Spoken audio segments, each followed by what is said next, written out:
But what I still think is necessary, what I still think is missing, is a platform and a place where composers of a similar ilk can meet and learn from each other and can have their music performed and meet performers and learn from performances. That's kind of the main thing. I mean, as composers, our greatest teachers are always musicians, always. A long period without failure. Failure is almost like ingrained in what we do, so it's better to accept it and be aware of it, because one thing that I think we kind of do as creative persons, as creatives, is that we tie this value of ourselves to the work we produce. This is Human Behind the Music, a podcast from Composers for Beauty. Here, we listen to the real stories and the real voices straight from the people who bring music to life. Hello, everybody. Welcome to another episode of Human Behind the Music. This time we have with us here Markus Paus, another composer from Norway.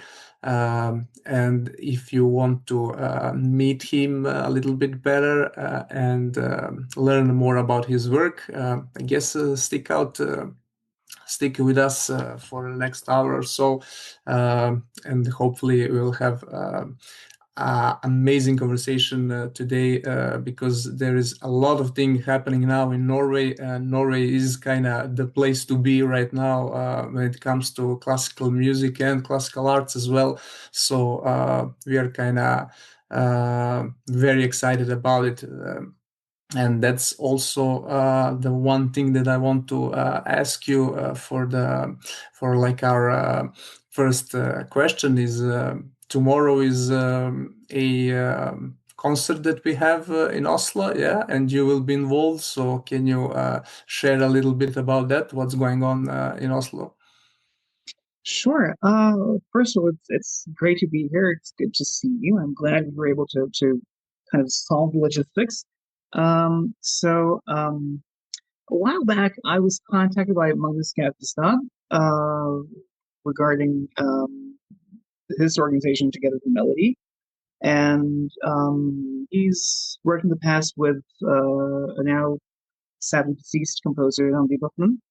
And Magnus approached me and told me that before she passed, she had expressed a wish for me to be part of the organization, or to be part of basically what's kind of a composition contest, but it's really less of a competition, more of an entrepreneurial way of giving melodic composers a chance to work with live musicians and get their music performed. And now for this concert tomorrow, it's really more of a commemorative concert, so it's a tribute to Nambi. She passed quite recently, and sadly, I never met her. I only knew of her, and I was very touched that she expressly wanted me to be part of this, and so naturally I agreed to do it. And I can't speak for Magnus, but I can speak for myself. I think what I would want, what I would wish for this organization, and for this series of events, which it is going to be, is really to create a space where composers and performers can meet, and where an audience can hear a kind of contemporary music that normally isn't necessarily part of the contemporary festival program, contemporary music festival program. So that's kind of where I'm coming from.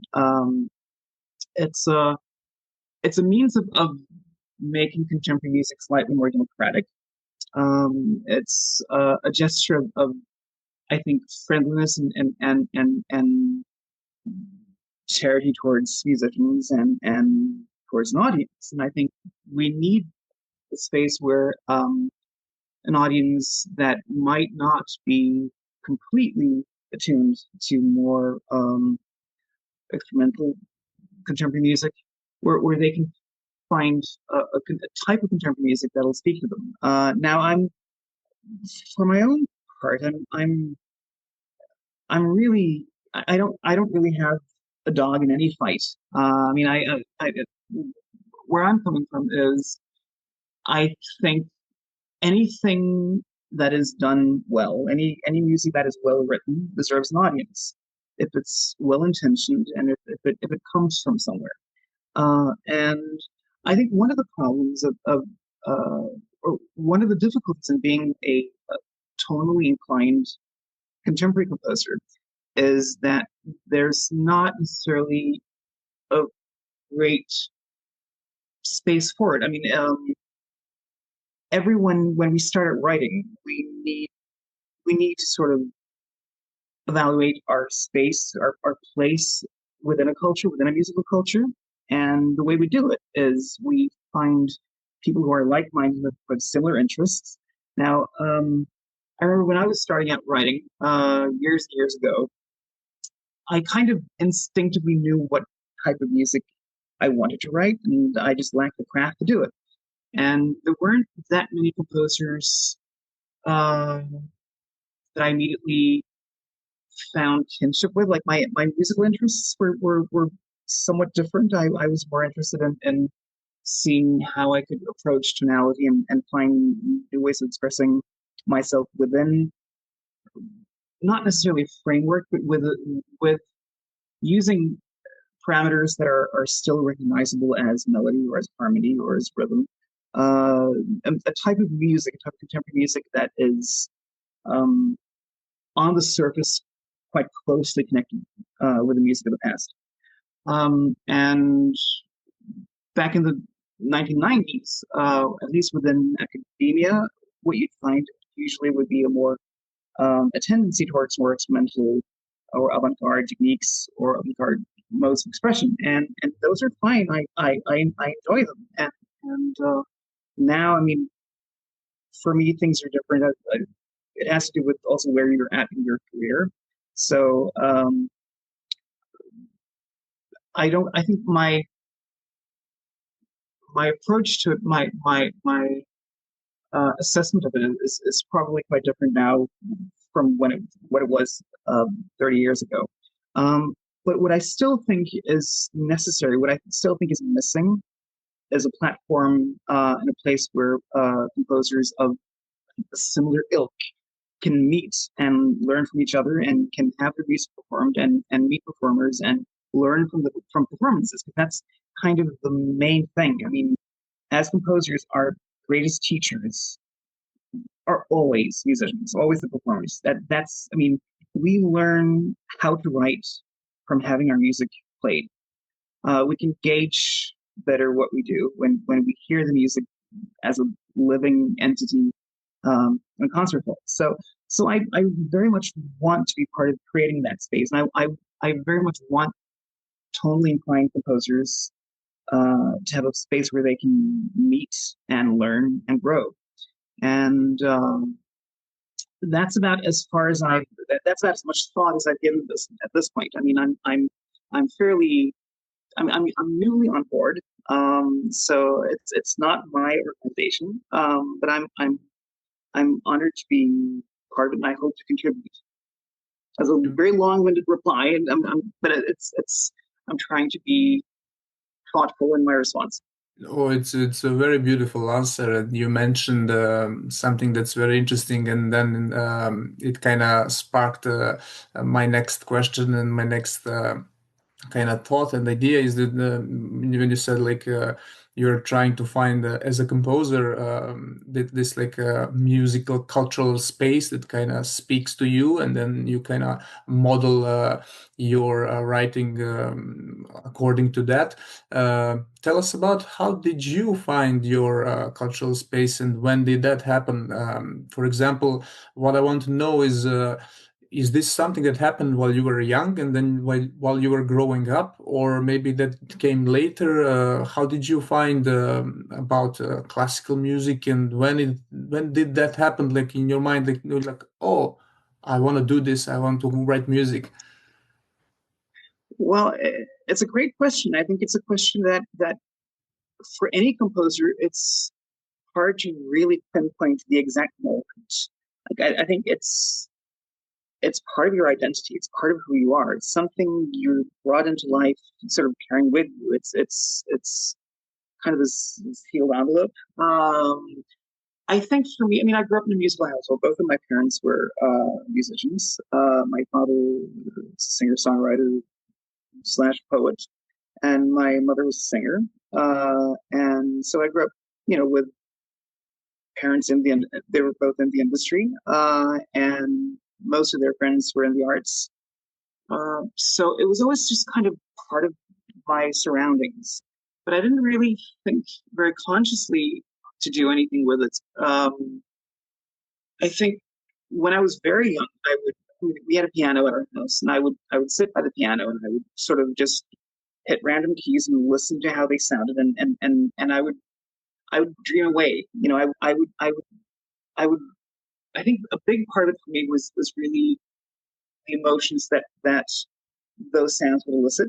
So it was always an emotional thing for me, and a narrative thing, I think. And I didn't think much of the music. I wasn't very conscious of the music that my parents were involved with. It was just, it was just what grown-ups did.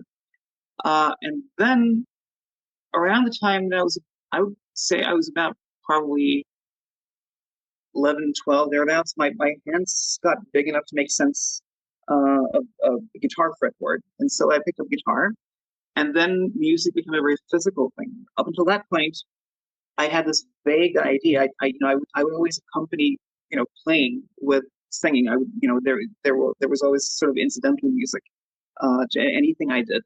But I didn't think of it as anything other than that. It was just part of the play. And then, when my hands got bigger and I was able to make sense of an instrument, the physicality of the instrument became very important to me. And I spent first, I guess, part of my teens just playing and practicing constantly. And I got very heavily invested in that. And I think, I mean, if you'd asked me at 15 what I wanted to do with my life, I would have wanted to be a professional guitarist.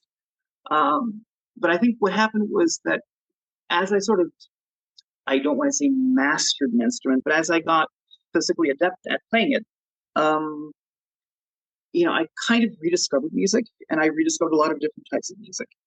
And the music that I grew up with that made the greatest impact on me, without a doubt, was film music and symphonic film music. And you know, growing up in the 1980s meant that you had your childhood accompanied by composers such as John Williams or Jerry Goldsmith.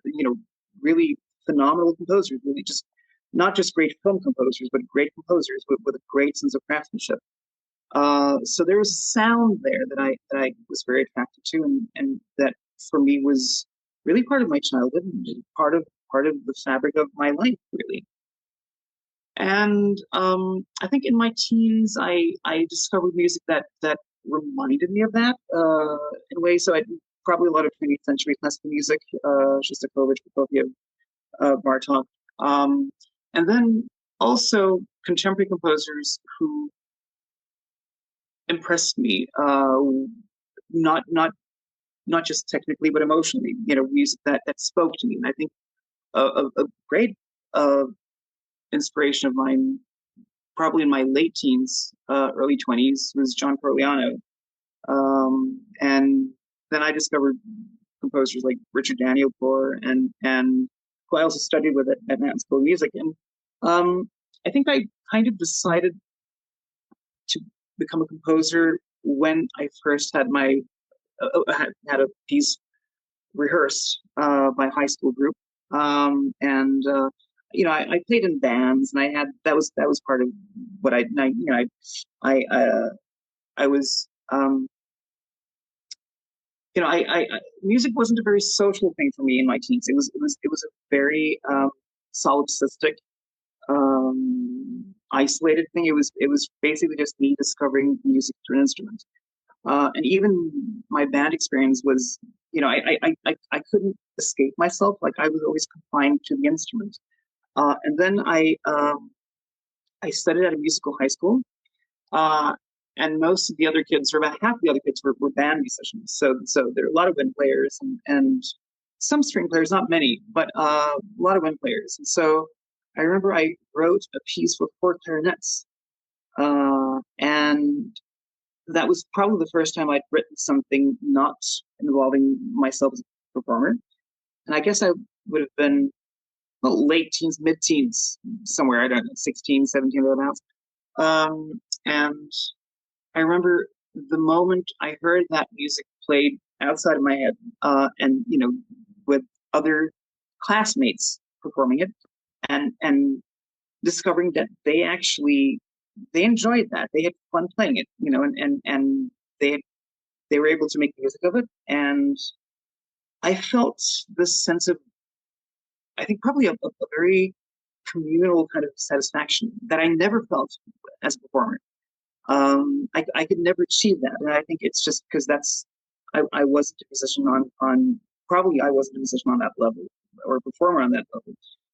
So just hearing other people uh, finding joy through something that I'd given them, that I'd was given the opportunity to write.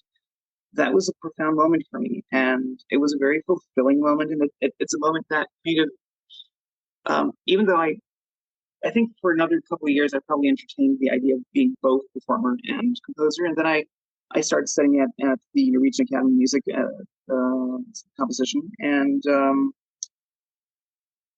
I think even my first year there I probably had the idea that I wanted to do both, and then pretty quickly I got so busy writing, and there seemed more demand for me as a writer than a performer.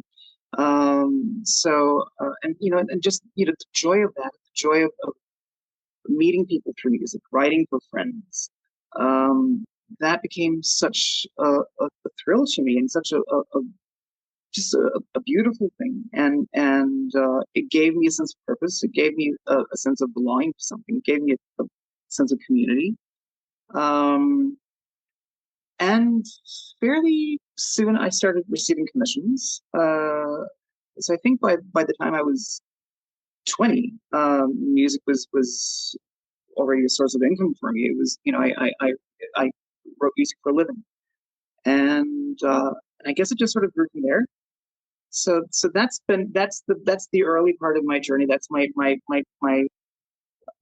main sort of transition from um, ignorant to less ignorant, hopefully, and into something that is I guess approaching the life of a professional composer. And I think during my 20s, I did my master's in New York at Manhattan School of Music, and that was just kind of that just expanded on everything I experienced up until that point. And I think it's probably the same for most composers. I mean, what we need is a place where our music can be performed, and we need a place where performers can hear our music and get acquainted with it, and an audience can sort of factor into it as well. So it happens at different points for everyone, but I think the main thing is it should happen, and I think that's certainly it's been the most important thing in my development, and not just as an artist, but as a human being. I mean, it's a very, it's. I think we need to understand that as musicians, we are part of a bigger picture. It's not about us; it's about what we can contribute. That's wonderful. One thing that kind of uh, is very interesting to me is that a lot of people will give you a different answers when it comes to that emotional moment in their journeys, or emotional moments in their journeys, about finding out that composer in themselves. For example, one of my friends in Serbia was finding about it through a choir, and he was like, "Oh, I'm a part of a choir, and then when I sing, I want other people to feel like this, and I want to share this." And then boom, he becomes a composer. For me, in my experience, it was also a very gradual thing. It took years until the idea actually formed in my head, and it was through schooling. I was simply in school discovering all the composers from the classical era, and I remember just reading about them, and it was so fascinating. And there was always this almost obsession in my mind. Who's the best composer? And then I Mhm. would like open the book, and on the cover was Bach, and I was like, well, that it must be Bach. They always put him on the cover illustration. And I was obviously a very young kid, like 10 years old or whatever. But then I read, and when I listen to the music, I listen to Mozart, for example, and I'm like, this Mozart, this is pure genius, this is amazing. But they put Bach, but Bach, I don't understand Bach. Why is Bach on the cover? Why is not Mozart on the cover? And then I read about Beethoven, he was deaf. Oh my God, he was deaf and he was writing music. So when I was a kid, I was so fascinated by the stories of different composers, and then through those stories I was introduced to their music and their lives and things like that. And then over a number of years that just accumulated that feeling, and then one day I just decided I was running away from the thing that kind of drew me the most, that it's actually I also want to write music and share stories through music and whatnot. And for example, we mentioned Randy Botman. Uh, she, I was very happy to meet her last year, and we also had a chat about this. Topics. And for example, she shared that she was just out of the blue receiving the melodies in her head even when she was a child, for example. And then through that she kind of wanted to write them down, to catch them, and things like that. So those kind of journeys for us are all kinds of different journeys and different feelings that we experience. And then at some point we just kind of need to almost admit to ourselves that, oh, this is something real. This is not just like, so I'm not imagining this. I Like, no, but that's so important. I mean, I think you're absolutely right. There's always that moment of acceptance. It's self-acceptance. It's accepting that this is something you can't run away from. This is something that you have to do. And I think it's important to have that feeling. I mean, it really should be a vocation. It should be a calling. It's not a profession. It's much deeper than that. It's certainly also a profession, but I think all true music comes from somewhere. I mean, and it, and you can always tell. I mean, I think when when we talk about sincerity in art, I think that's really what we're talking about. That it feels necessary. That's something that you can tell that someone just had to write this. That you could not write it. Not writing it would not be an option. I think that's really it's a very powerful feeling, and again, it's an invitation. It's part of what makes us, become a community. What makes us form a community of artists, and it's really what spawns a culture, I think. yeah, it really is about humans and other people, human behind the music. uh, but without other people, the music and the writing and everything kind of loses its charm. It doesn't have the purpose or anything. It really is, I think, a um, big idea, almost to understand that it is not about you. It is actually about other people and sharing what you have with other people. You almost have this as I feel obligation in a way, to do it. If you're already invited to do it, then you kind of have the obligation to do it. So Absolutely. getting out of your own way is very helpful. Well, the thing is, we are at this. There are many ways of looking at it, but I think one way to think of it, especially when we're talking about a classical tradition, whatever we mean by that. When I use those two words, what I tend to think about is the development of a craft and the musical culture or cultures that is sort of developed via that. And of course, it's not it's not a monoculture. It can't be today because we're all so completely. I mean, we're so multidimensionally informed. There are so many things that shape us, and none of us belong to just one thing. But I do think that it's there's a history of our crafts, and we are at this present moment the stewards of that history and that craft. And as stewards of it, I think we have an obligation to develop it, not protect it, because the past isn't really important. I think you know for the sake of being it's important because it belongs to us. It's important because it's what we build on. And there was a time when I was younger when where I was I felt very sort of um, almost reverential. I mean, I would revere composers of the past. I would idolize, and I would it would be like almost like what you said, like who's the best? It was almost competitive. And you're always looking for the tallest pedestal and the most looming figure. Uh, but I think that's kind of missing the point. But that's something you figure out later on. That the reason why Bach is great, or that Mozart or Beethoven or anyone is great, is the great humanity they represent. And that's also probably, I think, the biggest lesson. And again, what if you look at what they wrote, and I mean, they were to such a great extent part of a living musical culture.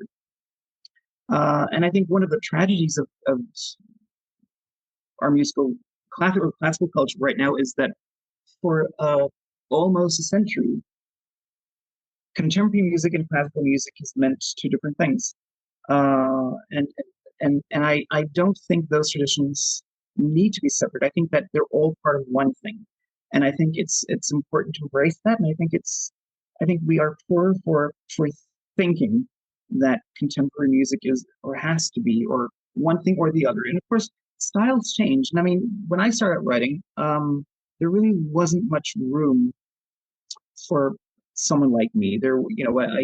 I think I would have probably survived in the field of film music if I could get a job there, if someone would have me. I mean, because there was always a necessity for that type of craft, but there wasn't a lot of music being written for the concert hall that was explicitly tonal. Now there were some, and I think in every probably every corner of the world, you find composers who still built on a sense of tonality, a sense of melody.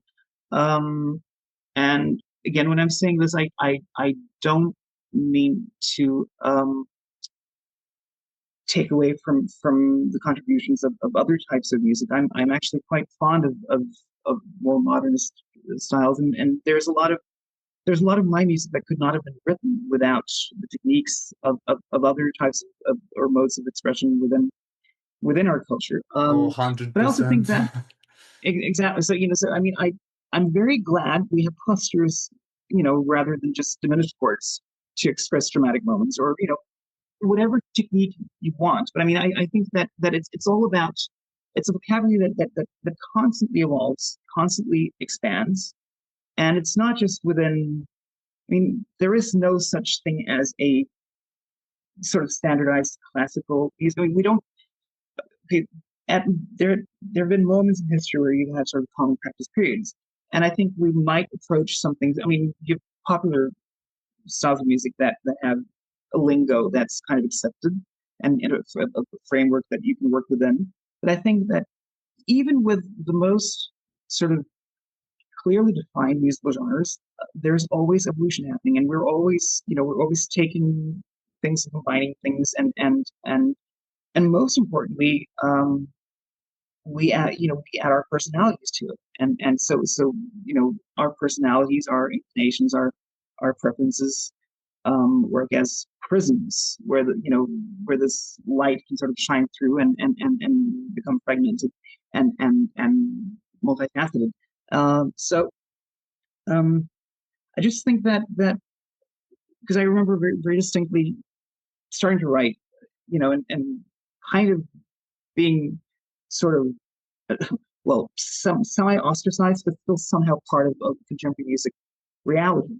And having this feeling that what I wrote wasn't quite communal flow. It wasn't proper contemporary music.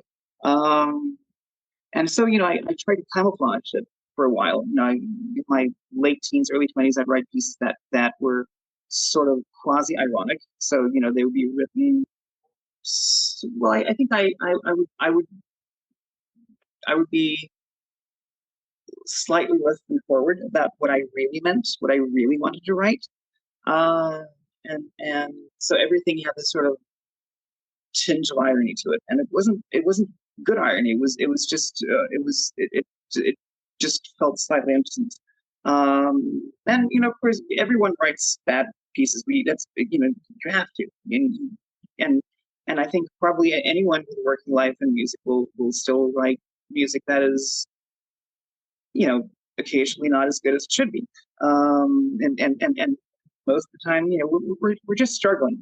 And but I think a very liberating thing for me was again going back to what you said about acceptance, about accepting that you're a composer. But also, once you accept that you're a composer, there's still a ways to go in terms of accepting what you like, accepting what you feel, and that you feel, and that writing something that feels necessary to you, not writing something that feels or that smart. Because that and I'm not sure if people really consciously write something that's smart, but I do know that maybe by just taking myself as an example, I do know that there was a time in my life where I felt insecure about who I am as a composer, who I was as a composer, and I even had well-meaning teachers sort of tell me that this path you've chosen, it's not going to end well. You need to think about it. Think about ways of making it interesting, or ways of making it seem more quote unquote contemporary. Uh, which of course is a bizarre thing. Just being contemporary is one thing we cannot escape. We are, even if we opt to write something in a completely stylized idiom belonging to a different age, we would still somehow imbue it with the spirit of who we are. And I've noticed that with some of the composers I've encountered through Oneself and and Together for Melody. There's an interest in writing music that is tonal and or using tonalities or a sense of tonality that's more archaic almost. And what's interesting to me about that is that still somehow it's music of our time. Um, it's music that's very different from what I write, but I recognize that and it's not just there. I mean, you find it in hugely popular composers like Max Richter, who writes music that is, even though it has sort of a minimalist or almost pop sensibility at times, the harmonic language is almost baroque. So it's interesting just to sort of see how language is not only. I mean, when we talk about evolution, there's been, I think, a tendency to think of tonal evolution as going towards complexity or going towards chromatic saturation. But I think right now the opposite is true. And I studied when I was in New York. I studied with a great contemporary composer, Christopher Cerrone, who's a very successful composer, and who back then wrote music that was tonally quite dense, harmonically quite dense. And now he writes music that is very pure, but it still feels completely contemporary and very fresh.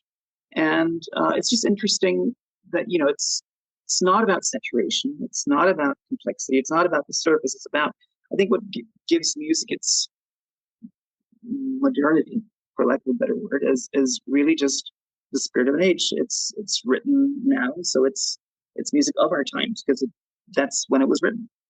Yeah, you cannot escape the reality and your environment, and simply those things will show up in your music. And for example, when you were telling us about your journey of finding out about the composer in you, and being first instrumentalist and playing the guitar and whatnot, and then having that feeling of isolation in a way. So that journey was kind of isolating for you in a way. That kind of shows in your music. You cannot escape that. And I was always fascinated with your sound, because the way you write is very haunting in a way. So it's really really unique. It's really hard to Thank you very much. describe. Yeah. That is definitely something there. And then I mean, you did have the release very um, not too long ago. You had new music release, and we'll touch on that as well, which is also in that style and that color of yours, very Marcus Paus style. That's obviously a great compliment for any Well, composer. thank you very much. Finding that, yes, obviously, and having that voice. But there's definitely, for me at least, uh, a sense of logic there. The way that you discovered your music and your composition and whatnot, and the way your music actually sounds. You cannot escape that. The same way as today, no matter what kind of music a composer writes, in terms of styles, somebody will write maybe more harmonically pure music, somebody will write more dance music and whatnot. But the thing is that you cannot escape yourself, and you cannot escape the reality and environment you live in. So that's what, at least I would say, those two will definitely be two huge factors that will determine why that music is actually contemporary music, no matter the actual framework you operate in.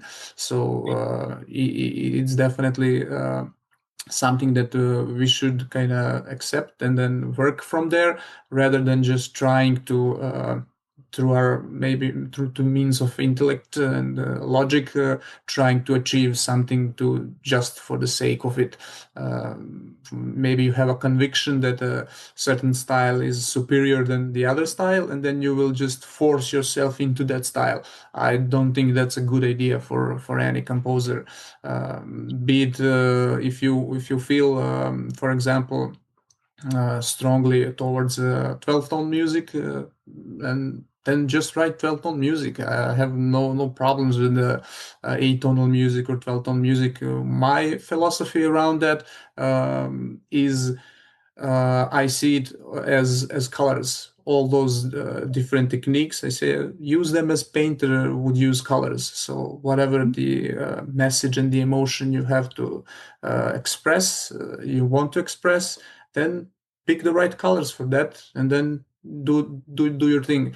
Don't worry about philosophies, about styles, about history, or all of these things. I think that is kind of the right way to approach the music composition, because if you are too much in your head, then that's not good for creative work, I would say.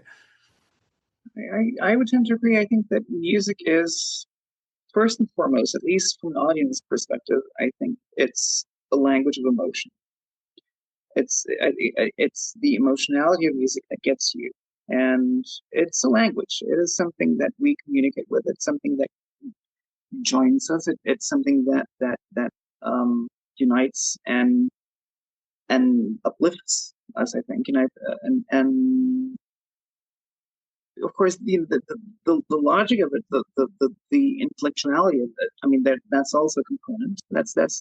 That's part of what we do when we, when we sort of problem solving is in the writing, and I think that comes after the need to express, or even sometimes after the ideas present themselves. I mean, um, you mentioned earlier about Randy Buckman and describing how she would have melodies pop into her head as a child. I think that's something. a lot of people experience. It's you know, I think it comes from even quite early on, accumulated quite I mean, we're surrounded by music constantly, and so there's a sense of language, there's a sense of something that's universal, and something, something that we're all part of. It belongs to us as we belong to it. And and I think you're absolutely right. I think that the, the one thing we shouldn't shy away from is who we are. Now, the journey of any journey of self-discovery is bound to be troublesome, and I think that of course, it depends on what kind of music you feel the need to write. And if you want to write music that requires a certain kind of technique, then maybe it will take you longer to get to that point. But then also, in acquiring that technique, you may find that you arrive at something, and you finally have the ability to write what you thought you wanted to write 10 years ago, 20 years ago, and then you find out, well, it's actually not who I am anymore. And I think that's the great thing about having idols or idolizing composers of the past, or even present ones, is that you have them, so because they're almost like avatars of perfection. There's something, they're like the horizon, we're something to strive towards. And I'm not suggesting that we ever grow beyond them, but I think that the point, at any rate, should be that we grow beyond the need to emulate. We grow beyond the need to be someone else. We find ourselves in the process of trying to reach some sort of lofty, really quite abstract ideal. But when we're young, we think concretely. We think very specifically. I want to write like John Williams, or I want to write like Bach, or I want and I remember wanting to do both at one point, and probably failing quite miserably at both of them. But the important thing is, you do that, and then you acquire a sense of technique. You gain some insights, and this is maybe one of the more. This is probably what you shouldn't necessarily talk about in the context of composition education. But I think that a really important thing to discover about who you are as a composer is who you're not. And essentially what you're not good at, or what does not come naturally to you, or even what does not come at all. And um, I want to call them flaws, because I don't really think of them as flaws, but I think of there are certain, like for instance Beethoven, you mentioned earlier. Beethoven spent his entire life trying to write a fugue, and you could on the one hand you could say that he transcended the fugue, and something like also Fugue, it's so much more than a fugue, but it's also not a very good fugue. You know what I mean? So it's interesting. Like what we strive for. Sometimes it's the struggle, and it's kind of the mishaps along the way that are revealing. And there are composers who struggle with harmony, for instance, who never really seem to find the right sense of harmony. And I don't want to be too I don't want to sound vague about it. I don't want to sound too metaphysical or too spiritual about it. But I do think there's a link between how we express ourselves musically and how we express ourselves as human beings. I think there's a relation between what we create and who we are. And also there's a relation somehow between our struggles in life and our struggles within the framework of our body of what we do as artists. And I think that is a very interesting thing to discover. And I think it's a very it's an important aspect of any language, any musical style, any idiom or idiolect. It's like a thumbprint. Uh, And I remember being very, very, very much obsessed really with craft. I really wanted to develop my craft. I wanted to be brilliant at counterpoint. I wanted to be brilliant at orchestration. I wanted to be brilliant in this me as a young man. There's something very immature about it. But that sense of ambition, which I've somehow kind of lost along the way, and I don't. I think it's probably a good thing to lose it because you shouldn't really spend your life trying to impress anyone, even yourself. I think it's more about expressing than impressing. I But love on the that. other hand, you would not be you if you hadn't strived for that. If it hadn't been, you know, at one point an ideal to you.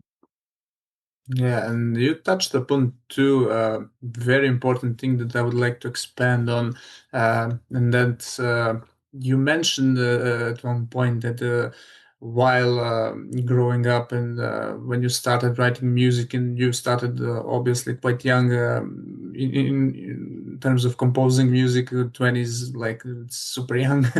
Um you felt the insecurities and obviously probably some fear around that, and then there's also my question for that particular thing would be, what do you think was the root of that feeling? Of the Why fear, would, yeah, of fear and insecurities and things like that? So I think many of us do have that challenge at some point, sooner or later, or maybe even a couple of times during our journeys and whatnot. So what was your experience? Did you ever sit down to think about it? Like, why was I feeling this particular way, and how did I overcome that?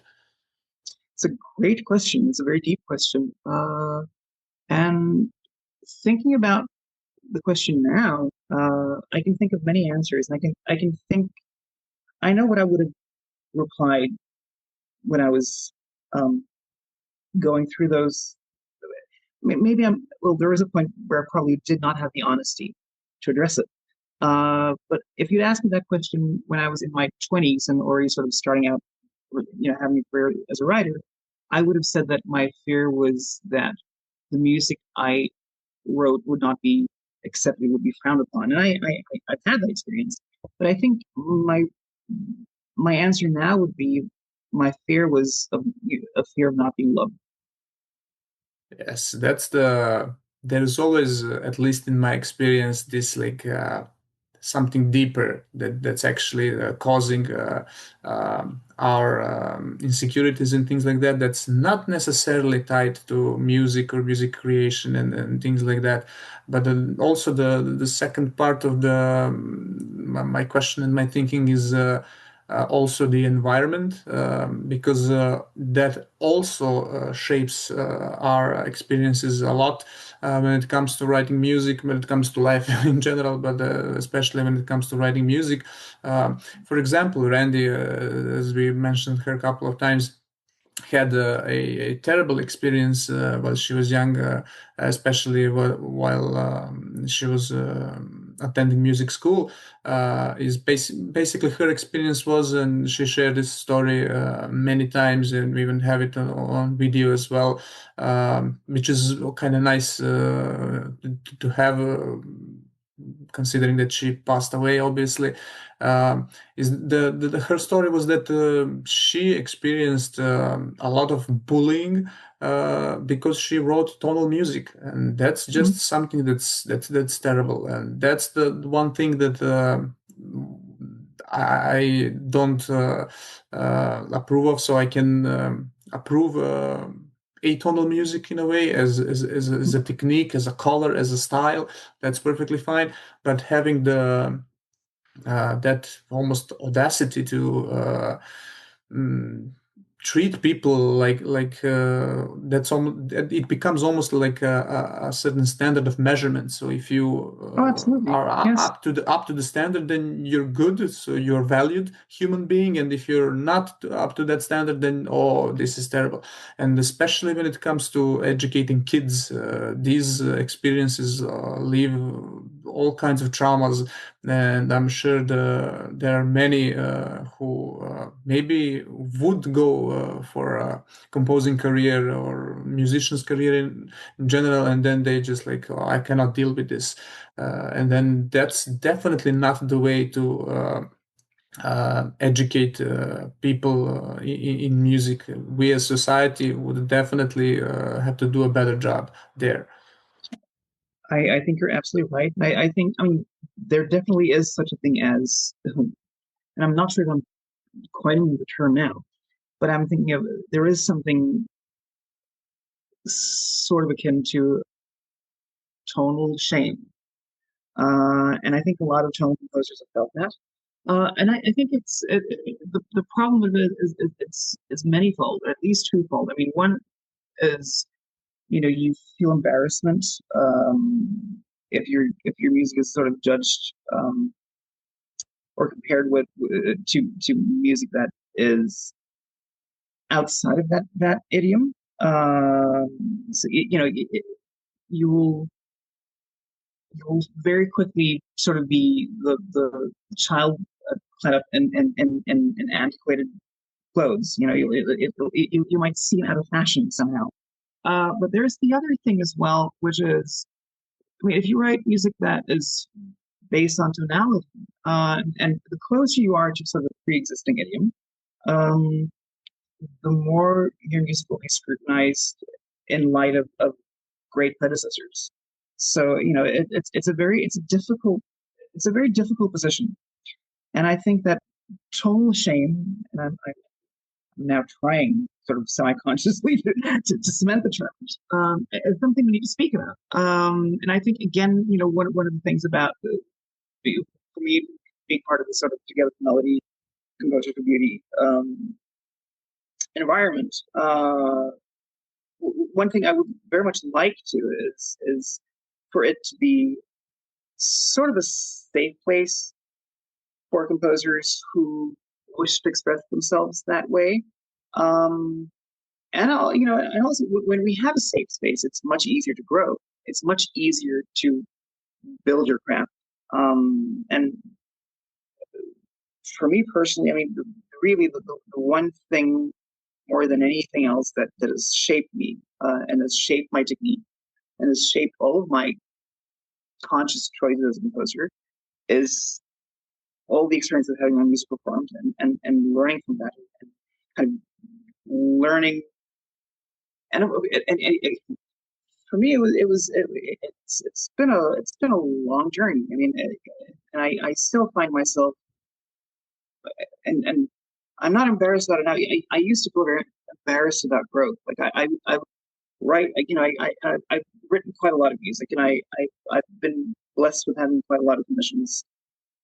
But every so often, like I would look back at something I wrote a few years back, and I'd say, "Gosh, did I really write that? Now, how could I? I mean, how could I miss? How could I have missed that opportunity? I could have written something so much smoother. I could have made that transition so much more elegant." But I think, rather than be embarrassed about it, I think it's really kind of a gift that that we still. I mean, writing. Writing life is it's a life of discovery. It's a life of certainly a life of consistently rewriting, because the rewrites is really that's most of the work.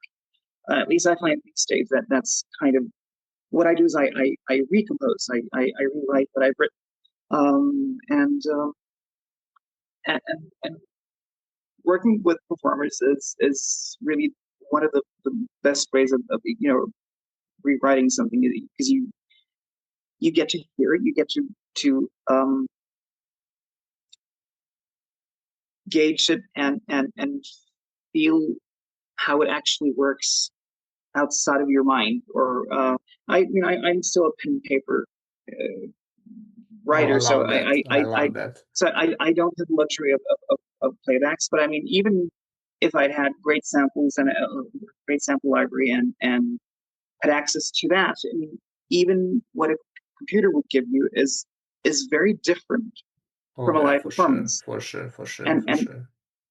and I think that just kind of knowing how to, and I don't mean to sound as if I know, because it's like every time I go to a rehearsal, it's nerve wracking. Like I always I always feel very um, I get very self conscious. I worry about everything. I always think it's not going to work. Everything is it's probably going to be a disaster. I probably forgot how to write. And but I'm trying to actually embrace the disasters if I can. If they arise, it's great because you get to learn something or get to experience something that you didn't know, or that you didn't know completely or fully or deeply enough. And so if I can, again, I'm being very long-winded here, but if I can in any way be part of um, if I can contribute to creating a platform where composers can have that experience of learning and of growing and of feeling safe while doing it, I think it's worth doing, and I think it's something that is it's necessary. It's what we need. I agree, and this ties beautifully to the second point I wanted to expand, and that's the failure. We kind of mentioned that already a couple of times, and in my opinion, there's no composition of any kind, meaning like growth or composing work over a long period without failure. Failure is almost like ingrained in what we do, so it's better to accept it and be aware of it, because one thing that I think we kind of do as creative persons, as creatives, is that we tie this value of ourselves to the work we produce. So if that works are bad, then we feel bad and we almost feel like we don't deserve love and things like that. There is a really deep uh, truth in that. And then for many of us, I know certainly that was the case for me, it took way too too much years, too many years to actually realize that I'm not me as a person, as a character and whatnot is not directly tied to what I write and what I produce, even in positive sense as well. So when I write something that I'm very happy about and that other people are happy about, that still doesn't mean that I'm now something more than I am. And also, on the quite contrary, when I write something that I'm not happy about, that I'm not even willing to share with anybody. Look, for example, I would sit and maybe write something, and I have like an expert of music or something, and then tomorrow I come and listen to that, and I was like, oh, I just want to die. This is so Yeah. bad. For how was I thinking last night, for example, thinking that this Mm-hmm. is something that's good, and then you simply need to mature and grow and realize that failure is a normal thing, because composition and composing work is not easy, and it doesn't come easy and it shouldn't come easy. And then so why should we put this pressure on ourselves that everything that we write needs to be perfect? That doesn't make any sense, but for whatever reason it's so common.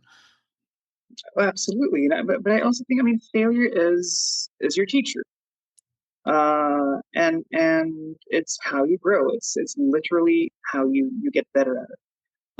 The other thing I think that concerning this is that I've noticed that for me the best place to write from is from a place of gratitude. If I need to get out of my head. I need to do everything I can to escape ego. And I think ego is both um, is both sort of the pride and the shame of it. And I'm the happiest when I'm neither proud nor shameful about anything I've written. If I can kind of remove myself from it, if I can just sort of, and this might sound pompous, but I don't mean it that way. I mean it quite earnestly. If I can serve, if I can be humble about writing, if I can just participate in the joy of writing music, then that's really all I need. That's fulfillment to me. And I've noticed that, um, the things that make me miserable when I write, and the quickest way for me not to write is to let ego get in the way. If I start thinking about, if I get too self conscious, if I start thinking ambitiously, if I want to prove myself, or if I want to, or if I start to worry too much about how this will be perceived, rather than just serve the music at hand, um, it gets more difficult, and I'm an unhappier writer. Whereas if I can just try to enjoy the fact that I'm here, I'm for the time being I'm alive, I have pen in hand, and I get to put dots on a piece of paper, and somewhere down the line someone's going to make music out of it. It's pretty that's pretty magical in a way, and it's but if I can take myself out of the equation, and especially with performances, like uh, I think for me the way that I assess my work is I'm if I can hear a performance of a piece of mine and not feel as if I've written it, if I can hear it as if it were written by someone else, that usually tells me that I've done all the work that I can do. And I don't think I ever feel proud of anything I've written. I can the best I can do, or the best feeling I have is I can feel a sense of calm, a sense of peace. Like, okay, this is done. On to the next. But I don't pride myself necessarily on the product. If I did, I think I would be miserable. I would be just as miserable as if I would feel ashamed about what I've written, and I've certainly had my share of that. Uh, but I think if I can somehow just be in the joy of writing, and it's hard, it's really difficult for me. But that's the one thing. There are two modes that I'm always hoping for when I'm writing. One is to just be in the joy of it, and not really be too concerned with you know any sort of ambition or sense of ego.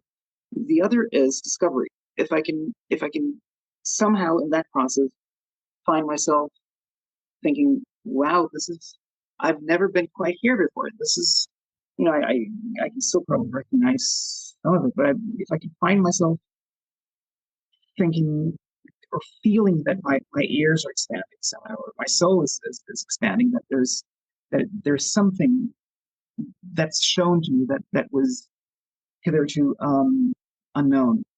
And it's never anything very revolutionary. It can be a simple thing. It can be just simple voicing, or it could be just a combination of instruments.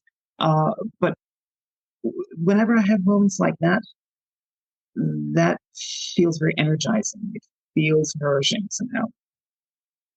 And the opposite of that is sometimes you get commissions based on something you've written, and somehow you kind of get this feeling that what they want from you is the other piece that you wrote. They just want you to write it again for them somehow. That happens occasionally, and I'm I'm not trying to say that I don't repeat myself, because I certainly do. Everyone does. But if I find myself competing with myself, or trying to sort of um, outdo myself, um, at the fear of sounding arrogant, I feel miserable. And it just the flow, it stops. I'm not able to write. I can only. I mean, I write. I think better, but certainly more fluently when I feel almost not part of the equation. Yeah, it's a different mindset, I can imagine. I was never thinking about it because as soon as you said, my first thought was like, "Oh, it's impossible." Like detaching yourself. I mean, it's a great skill to have, and I'm sure we can work on that. Just being deliberate about it. Um, and also being aware of it because for example I'm sure that everything that I write is and then I listen to it back played either by humans or even on a playback of a computer. Some of that is colored by my perception and my beliefs and my convictions and whatnot, and then I'm never objective judge of that music, of that work, just because I'm not able to remove myself enough. So that's definitely something that I learned today, kind of to be more aware of. So Oh, that's but amazing Mike, because subconsciously it's always there. I kind of knew it, but then when you put it into words like that, like removing yourself, I was like, yeah, that makes so much sense. but again, I need to stress that it's not something that I can just do. I mean, Oh yeah, it's of not a course, I'm sure. Yeah. you know it's just when that happens, um, I enjoy the life of being a writing musician much more, and so I'm always hoping for that. But for the most part, it's very neurotic, and it's sort of it's almost like a hypochondriac reality because you constantly think you constantly second guessing yourself first of all, and that's part of the rewriting, but you have to. I mean, but you also have to. There has to be a moment. And I'm trying to do this more consciously. I'm trying to get to double mark. Like even if I know that what I'm writing right now isn't what it's going to be, this is very obviously a first draft. Um, and that's hard for me to do because um, I think by nature I'm a perfectionist. So I'd rather spend my time sort of fine tuning things, just crafting that little moment and making it, as bright and beautiful as I can. Um, but if I get stuck in that, I just I won't have peace, and that's happened to me on more than one occasion. So I try to just sort of write my way through it, and once I've done that, it's much easier to take a bird's eye perspective of what I've written, and then detachment becomes gradually easier and easier. But I always hope to get to that point. But I think it's it's very important to talk about these things because when I was younger, I always thought, oh, it's just me. People write music, they're yeah, so good, and then, oh, I'm so bad. Then yeah. over time, you just realize that it's really, really hard. And that there is no shame in struggling. For example, last year when we were in Oslo, together Frederick Mahler was with us and obviously he's such an amazing pianist. For people who don't know him, he's a virtuoso pianist and very very skilled improviser, which is something that we don't get as much in classical music compared to jazz, for example. And I'm like very very impressed by his musicianship and his skills. And then we were talking about it, and then he was sharing his process of composition, and I'm just listening to him, and then he's like, it's so painful at times. It's like very stressful. Like I have this commission, and then it's like maybe 10 minutes of music, and I'm struggling to get to that 10 minutes of music is you could say 10 minutes, what's 10 minutes, but 10 minutes, and then 10 minutes is actually a lot of music to write. It can be. And even he who's virtuoso improviser, in my mind I would think, oh well, he can just sit down and then he will have 5 minutes of music out of nothing. Well, no, he also goes through all the ebbs and flows of music composition, as we all do. And then I'm so grateful for people who share these things, because it's important for young and upcoming composers to be aware of these things, and not to hold themselves to this impossible standard of being writing music like Bach or whatever, not just in terms of quality but just in terms of speed and easiness of it and whatnot. For majority of us, it is a painful process, and we just need to be able to find the techniques and the lifestyle choices and whatnot to manage around that, and not to remove it completely. Well, I think the difficulties, the struggles of that life is also, what gives it meaning. Exactly. It's why we do it, so that we can occasionally overcome those struggles. Occasionally we'll get to somewhere that we feel that, the struggle was worth it. And for the rest, there are a lot of Mondays and Tuesdays, and occasionally there's a weekend. And every now and then there's a Saturday night. And that's what we live for and what we write for. But I think, um, for me anyway, it makes me happier when I just try to be grateful for being, in a position where I can write music, just enjoy the music itself. And sometimes if I can sit down and almost think that this is something I've never done before. I'm new to this, and what a joy to put one note next to the other and we're top and see what happens. And of course, obviously, that that's that's not the process. The process is the actuality of it is, decades of learning and decades of developing a sense of craftsmanship and all of that. But I just get very miserable if I get too attached to it, or if I think too much about what I want to achieve. I mean, I'd rather think about the musician when I'm writing. I'm, for instance, right now about to embark on a violin concerto, and so what I was saying was, because I'm about to embark on a violin concerto, and it's a fairly big undertaking. It's a half-hour piece, and for violin and orchestra, and it's a daunting task because there are so many great violin concertos already written and still being written. A lot of great concertos produced from the past decade. Um, and if you get too conscious of that, if you start thinking about what everyone else has done, and if you start competing with literature, for instance, I think that's a dead end.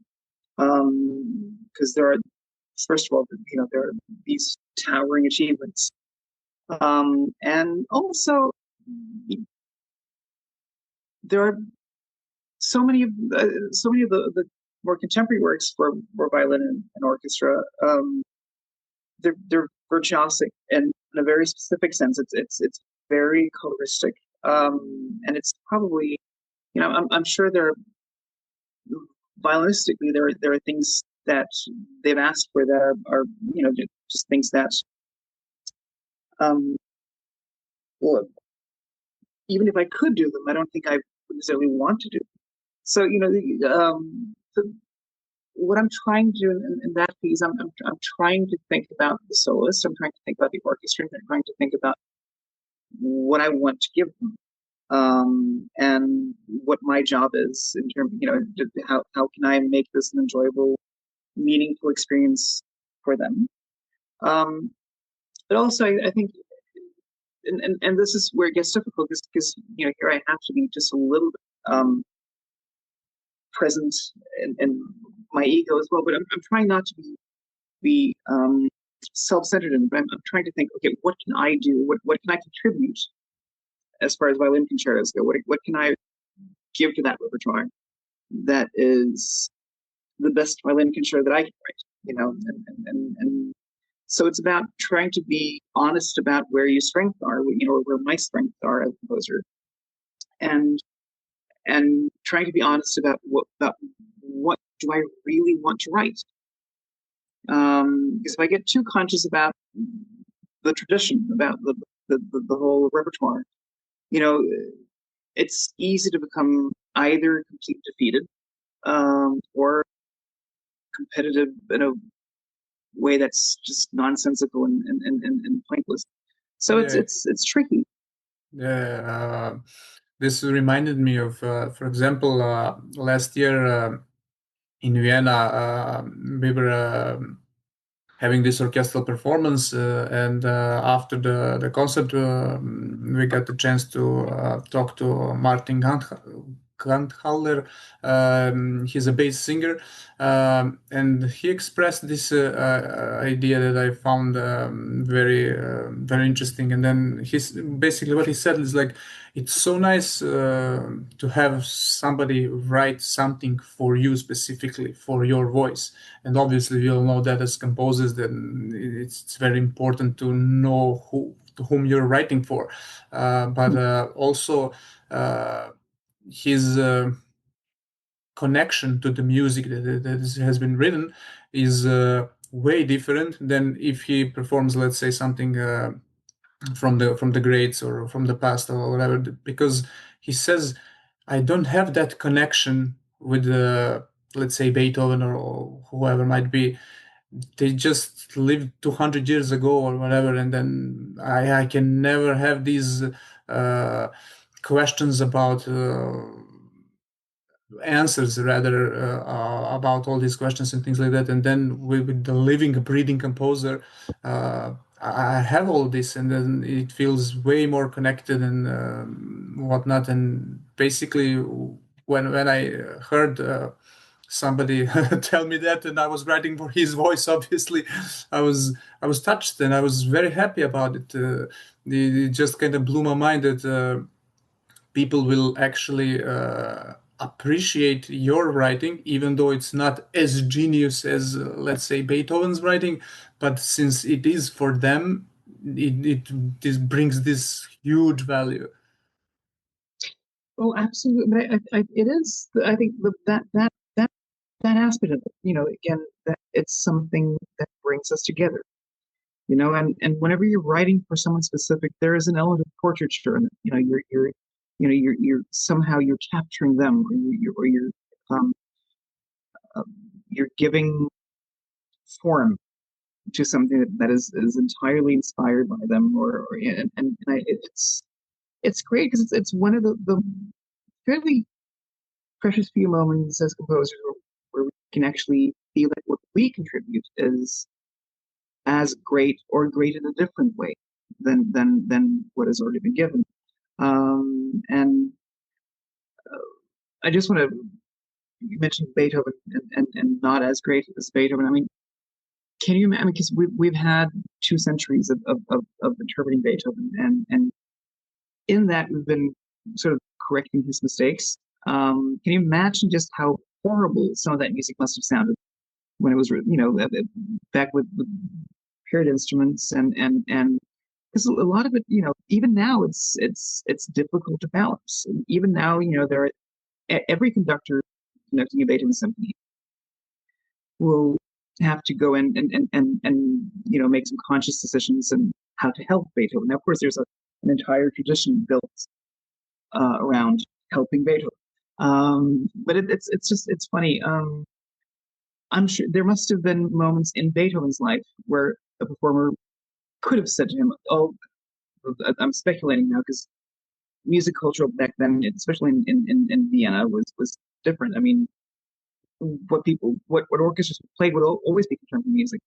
But I mean, you could have had a moment where someone could have told Beethoven, you know, um, or Beethoven could have said, I'm so glad to have this experience of writing for you because um, uh, usually people will say, that they're used to singing music by Gluck or so on, and it's just so perfect, and of course Beethoven comes along, it's not that great, but it was written for them, it's just what you described is,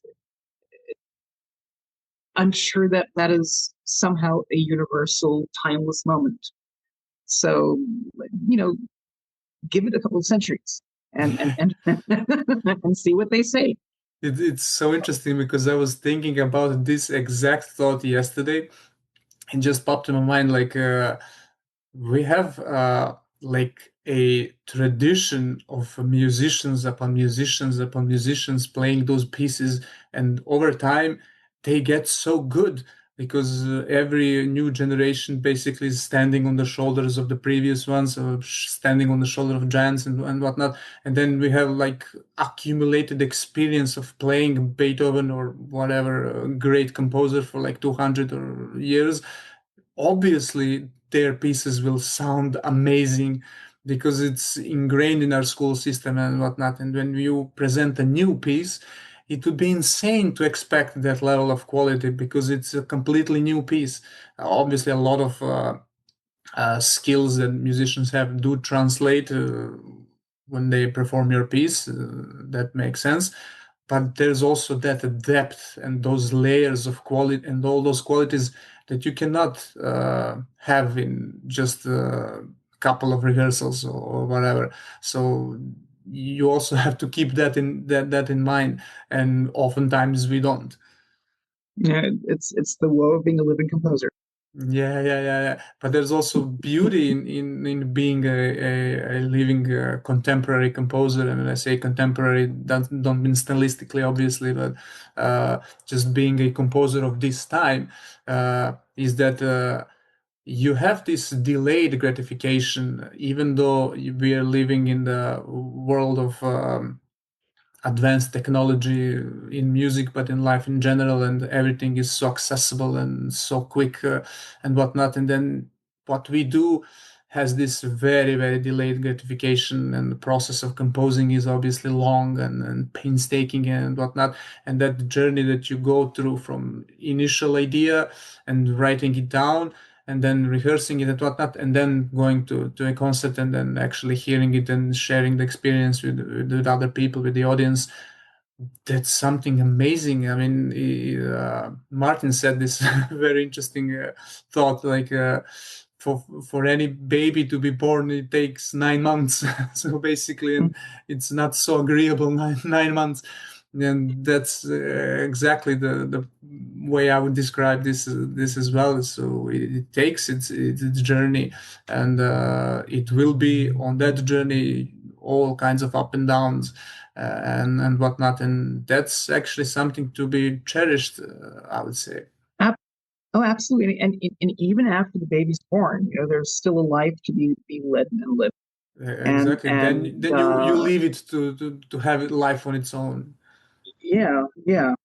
Um, no, it's very true. I mean, there is a gestation period, and I think anything worth birthing, you know, should probably somehow be birthed in pain. There needs to Exactly. be, or maybe not pain, but something needs to be at stake. And I find that with anything in art that I really love, usually I love because I get the feeling that something's at stake, that this is important, this matters somehow. This had to be written, and it had to be, you know, es muss sein, as Beethoven wrote. I mean, it muss sein. I mean, just this idea that it's necessary. And yeah, I think um, the struggle and the pain is such an integral part of the whole process. It is the process, really. It is the process, yeah. Uh, you had an album released relatively. It was like in a month ago or something like that. So Yes, yeah. yeah. No, I What I so want, I so mean, we'll I touch upon that. That's one of the reasons why we kind of wanted to talk to you today. But I personally, yeah, rather question about you had also release, one of your previous releases. I can't remember exactly the name, but it was something like Pieces from the Cabin or something like that. Cabinet Furious, my is like a Pandemic Works album. Yeah, exactly. And Yeah, that one is amazing. And thank the you. whole concept about like there's a cabin and there's this guy in the cabin writing all these works, and then this is me listening to it. It's for whatever reason was so fascinating to me. And then you were talking about like being isolated during your journey and whatnot, and just added a new layer of appreciation of that particular release. And then I wanted to talk about that experience of you writing in the cabin and in the times of pandemics, and how was your experience and your journey? Well, the first year of the pandemic was a very fruitful time for me. I mean, I think my immediate response was, as everything shut down, I kind of you have to make it meaningful. You have to somehow certainly find something to do, and so I don't know. There was something strangely liberating about it. And also, I mean, of course, I was in a fairly privileged position. I sort of came into the pandemic, with a slew of commissions along the way. So I mean, I knew that I had things I had to write, that there were other things coming in. There just wasn't much of a musical life or much of a very active musical life, but and so I started writing. I started writing without commissions, just writing things that present themselves as necessary ideas, and most of those pieces are fairly small. They're a lot of solo pieces, or shorter things, and many of them I wrote at the request of friends who were bored, and were sitting at home with nothing to do and no concerts, and they just wanted something else to spend their time with doing. And so I forget how many pieces I wrote, but I wrote quite a significant number of works during those 2 years, and I think because of it, because I wrote so much during those years, I think I can kind of tell before and after, like it's sort of like a watershed thing. I mean, um, I think we've talked about evolution, about growth earlier, and I think certainly those years were years of personal and artistic growth for me, because I wrote constantly. I mean, I still do. I mean, I wrote with a different fervor. Like, I again, with the feeling of something's at stake. Um, of course, I think everyone knew that there will come a point where, I mean, we will get beyond this. We will get past this. There is a life. There is a reality. There is a musical life once we get through it. Um, but there was a sense of urgency as well, and a sense of crisis. And I was very lucky. I wasn't very personally afflicted by it, and Norway was not very heavily afflicted either. So it was a fairly safe place to be, and um, but I think I wrote both my violin sonata and my guitar concerto that first summer, summer 2020, and those works are both, to me at least, important works of mine. I mean, they're works that mattered a lot. They meant something. I struggled a lot with the violin sonata. It was really it was a piece that I spent, I think, the better part of 2 years not writing. I got commissioned, I think, in 2018, and I really struggled with writing it. And I think ambition got the better of me. And the reason for that was I'd written cello sonata back in 2013. No, I'm sorry, 2009. It was put out at the album 2013. So I'd written a cello sonata. It's a fairly large scale one, and it's been performed quite a bit. And it's at a moderate sense of success or measure of success. And the people who commissioned the violin sonata, I think they wanted me to write something akin to the cello sonata, and I just wasn't there anymore. Like it's been so many years.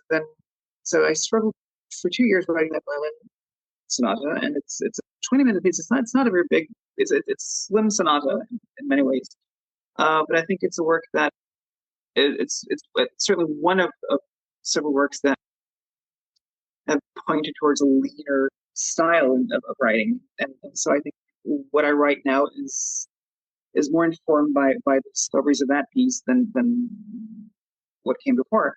And simultaneously, I wrote my guitar concerto, which is an even bigger piece, just for guitar and strings. It's like it's a 40 or 45-minute work, and I wrote that very, very quickly. That came so easily. And it's so interesting, those two works, one was just a complete struggle, and I was plagued with insecurities. And it's I do think it's, of my chamber works, I think it's probably one of the more, I want to say original, but I think there are things in that work that were, at least within my my body of work, unprecedented. Something I think I touched on something in that piece that sort of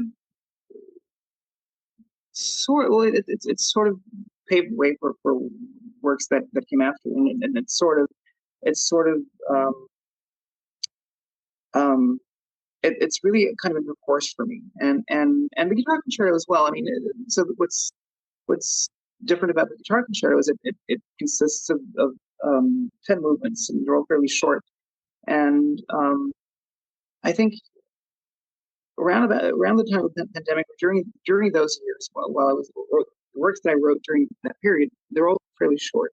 And I think what happened in my writing was I stopped. I'm sorry. There was a lot of sunlight. I'm going to try to get out of the sun for a bit. So what? Up until that point, I worked a lot with longer pieces and longer durations. And I think I was really battling with a sense of romantic form. Try to move my phone just a little bit. Is this better? I think it probably is. Less Yeah, light, right? that's Yeah. fine. Yeah. So, and I think it has to do with the sense of narrative. Now, probably I'm a miniaturist at heart. I think my core character as a writer is I like to get to the point and sort of leave it at that. So a lot of the longer or larger format pieces that I wrote up until that point, I always felt that they were too long. And somehow during the pandemic, and I don't know why this happened then, but I think it has to do with all the short pieces that I wrote. I started writing more mosaically. So rather than having single movements that are long and complex, I will have I will tend now to write shorter movements and think symphonically across them. So and I don't think that would have happened if it weren't for the fact that I spent 2 years writing miniatures. So that to me was a liberating aspect as well. And Not what it's not you due to you were sorry. actually at the cabin somewhere in the country during that period. I guess I used to with my ex-wife. I used to live outside of Oslo in this beautiful cabin, and so there's a double entendre there. I mean, of course, cabin fever refers to the aspect of cabin fever, feeling trapped, but also the fact that I was at this cabin and writing kind of feverishly. So yeah, no, so that was a strangely joyful time in my life, creatively. Now, the album that's just come out is a very different album. It's an album that we recorded while my father was dying. fall of 2023, and it consists of work that he and I, my father, singer-songwriter in Norway, is a fairly well-known figure. He's also a poet, and he was librettist of several of my works, and we worked together on both operas and a requiem and many things, but also a series of works written for Norwegian singer Tora Augustad, just a phenomenal singer. I've worked with her for many years now, and we've done a handful of projects with this brass quintet called Ny Norsk Messing Quintet, a new Norwegian brass quintet. Phenomenal quintet. One of the great driving forces in terms of contemporary chamber music or contemporary brass music in Norway. They've commissioned, I don't know how many pieces. They commission new works all the time. They're just a fantastic group. And they've commissioned 3 works of mine, and all of them have text by or lyrics by my father. So really, the album became kind of a requiem. So we didn't know that going into it. I mean, originally I was going to write a duet for Tora, the singer, and my father, and that was going to be one of the pieces on the album. And then he suffered a stroke, and when we got to the recording sessions, it was already clear that he wasn't going to make it. So it became a very personal album. It became probably one of the most emotional recording sessions I imagine I'll ever have. And what made it also all the more emotional was that Tora, the singer, had lost her father just prior to that. So we were both kind of grief-stricken. She had lost her father. I was losing mine. And it's really it's a very emotional album for me. It's a very personal album, and it's one of those things where it still feels too raw. It's still I'm still too close to, or I'm too close to the time period where everything happened. So it's really part of a grief process. So I'm very curious how I will perceive that album myself, in 10 years and 20 years if I live that long. So there's this feeling sometimes, while you're doing it, that you can't quite grasp the meaning of what you're doing. You're just part of the process, and it's kind of a moment to moment. I mean, any recording session is like that, but this recording session was still quite special. There was a great sense of severity to it, but also a sense of warmth, and it was a very. I'm glad I got to spend that time period, among other things, recording an album. It just made some rather unenduring or unendurable months more meaningful. Those are just stories on a completely another level. This reminded me of a very similar experience. I mean, I wasn't directly a part of it, but I was witnessing it, and it was completely mind-blowing. So we had a concert in Vienna in December. It was a chamber performance, and alto singer had lost her father just the night before, I think, and the piece that I arranged and co-written has a major alto part for it. It basically carries the piece, and the whole piece, "Sleepers Awake" is the name of the piece, and main idea behind that piece is that loneliness from God and the attachment from God and whatnot. It's a deeply emotional piece, and she needed to sing that, or basically just hours from finding out about the passing of her father. And at that time, at the concert, I didn't know anything about the her situation or anything, and she was just I still have no words about it. She sang her heart out. It was an amazing performance. I was very happy about it. Especially because the first time we performed that piece, our alto singer wasn't that good. Nothing against her or anything. It wasn't working. So the second time around, it was like fine. We were very very particular about finding the right alto to sing the piece and whatnot. And then after the concert. I remember entering the room, and she was sobbing, she was crying, she was basically a mess.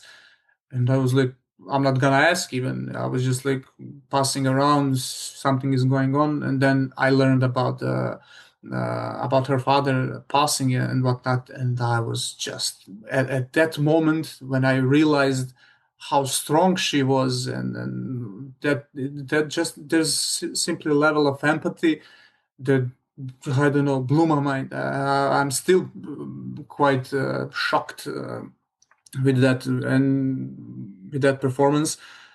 And I mean, I just written some notes on the paper. I mean, it's not a big deal, but on the human level, just feeling for somebody that went through all of that and whatnot, and still she being such a professional and not canceling the concert last minute and whatnot, and then performing the way she did. I don't know. Music That's creates powerful. life stories. No, it really does, and I think because from an audience's perspective, it's a very heroic thing. It's a very powerful thing. But I can also imagine from her perspective that it gave meaning and comfort to a moment that would otherwise have been unbearable. It's and I think that's one of the miracles of what we do, and one of the miracles of having a life in music. It's I sometimes think that what we do as artists is we get to give an audience that which we crave ourselves but can never have. I do think that any writing human being, any creative, I mean, I think usually it stems from, at least in pretty much every case that I've ever known, it comes from having at one time been, or from being broken. And I think being broken is a very important part of the human experience. And I think that we fix that which is broken in what we write, and we try to fix it as an emotional experience for those who partake in that. Um, but sometimes we get to fix broken moments, you know, by actually contributing. There's so much truth in that, and then it just adds another level of appreciation when we are just aware of that being the case, because sometimes we can get so busy with life that we don't stop and appreciate what we get to do. And also many times I'm sure we do not appreciate what other people are doing for us as well. We just kind of go through the process and whatnot. And then classical music in general, but especially classical music, just music that's being performed live, is something that I believe this society today needs, just because classical music is way slower than the tempo of life that we are having today.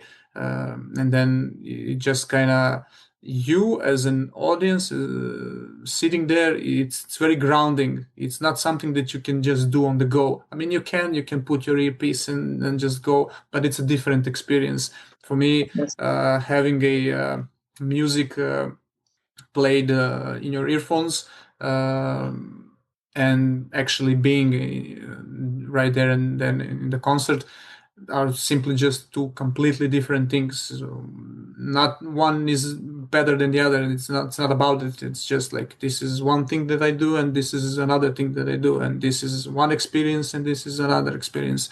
It's completely, at least in my mind, it's completely separated.